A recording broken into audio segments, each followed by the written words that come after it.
The cosy cook मध्ये तुम्हा सर्वांचं परत एकदा स्वागत आहे। आज मी बनवते आलूचे पराठे। 4 आलू घेतलेले, त्यांना वाफवून घेतले मी पहिले। मसाला तयार करण्यासाठी हिरव्या मिरच्या घेतल्या 4-5, लसणच्या कापड्या घेतल्या, आलं घेतलेले आणि कढीपत्ता घेतलेला, थोडा गोवा टाकलेला याच्यात आणि बडीशेप सुद्धा टाकलेली। त्याला मिक्सर मध्ये काढून घ्यायचंय आणि थोडं कोथिंबीर घेतलेली।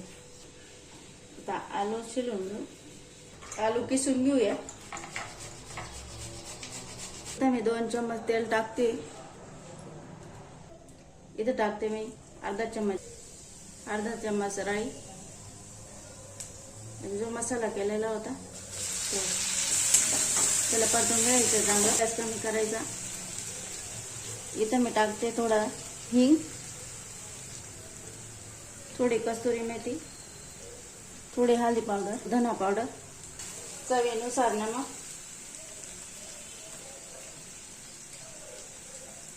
आता आपल्याला टाकायचे आहे आलू किसलेले। आलूचा मसाला रेडी आहे, थंड करायचं आहे याला। पीठ मळतो तसंच करून घ्यायचं। कणिक रेडी आहे आपली। आता पराठा बनायला रेडी केलेले मी, पराठा बनवून घेऊया।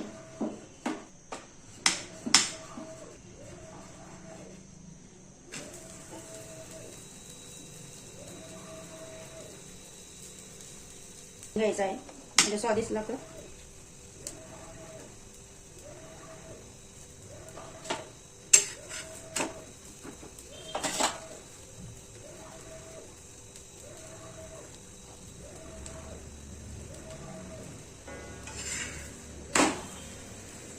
पराठा तयार आहे आपला।